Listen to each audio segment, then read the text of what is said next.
itangazo risohowe n'ishami rishoto nimero ubusa 9 mwaka wa 2024 gerekeye gushira ahabona utunenge libona mu itegurwa ry'amatora twimirije mu Burundi. Twimirije amatora y'abashinga amateka n'abahuza amateka ndetse nabo mu nama mpuzajambo za komine ku bitumba n'amakaritiye, kandi integuro yayo by'ukuri igeze kure. Aha twovuga nk'itegeko rigenga amatora, itegeko rigenga amakomine ndetse n'umugwi w'igihugu wigenga ujeje gutegura amatora seni, n'umugwi wo mu ntara wigenga ujeje gutegura amatora sepi. Ivyo byarashizweho mu rutonde kuko amatora ariko arakwirikirana.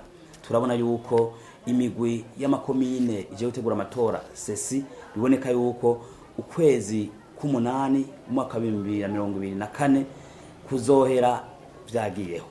Ishirahamwe arishoto rigwanya ubushomeri n'ihohoterwa ry'ikiremwa muntu mu Burundi, ishirahamwe ridahanira inyungu za politiki, rimaze kuraba ivyo vyose vyagerabonye yuko seni itigeze ishiraho urutonde novuga cyo novuga mu Gifaransa karandiriye isaba yaho amashirahamwe yigenga yo mu Burundi cyangwa mpuzamakungu cyangwa amashengero n'amadini cyangwa wese avyipfuza gukurikirana amatora cyo no kwitwa observation des élections muri mu Gifaransa yuko bosaba impushya kugira bashobore kuzibaha.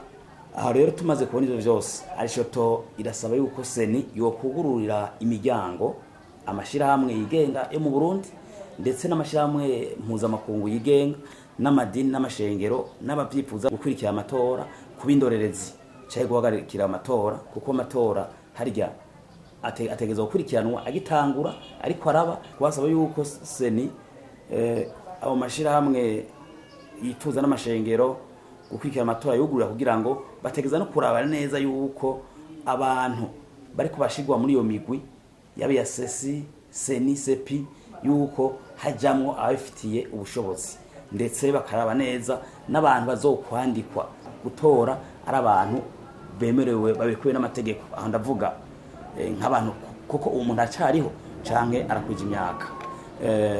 Arishoto kandi yongera igasaba seni yuko muri utu tunenge twage tubibonekeza bavuga ko n'imigwi sepi yagiyeho yogerageza igakosora igashiramwo vy'ukuri amashirahamwe adahinga za politike, amashengero vy'ukuri yigenga biboneka yuko atamugambwe n'umwe baba baserukiye, bakaba bazi koko kugira bagira ico bamaze kugira amatora azo amatora vy'ukuri yigenga kandi yizewe na bose. Arishoto kandi iriyemeje kandi ikavuga yuko yipfuza kandi ikwiragerageza kuzokurikira amatora kuyakurikira hafi nk'indorerezi 2005 ndetse n'amatora y'umwaka wa 2007 amatora azoba yekeye umukuru w'igihugu. Arishoto rega karangiza isaba seni yuko yogerageza guhamagarira gutera kamo inzego z'igihugu cyo no kwitwa administration cyane abamustanire b'amatari n'abatwara imitumba n'amakaritiye ndetse n'inyamirama b'igipolisi kugira ngo bubahirize amanama y'imigambwe yubahirizwe, kugira twa imigambwe bose bakora amanama ubwigenge atawukumiriwe, kugira ngo amatora azo amatora bose bavuga ati n'amatora meza adakumira yizegwe n'abarundi n'amakungu. Bigiriwe Bujumbura kwa 13 kwezi k'umunani mwaka wa 2024 n'umuhuza ariko kuwe bw'igihugu mwishama rishoto Vianney Ndayisaba.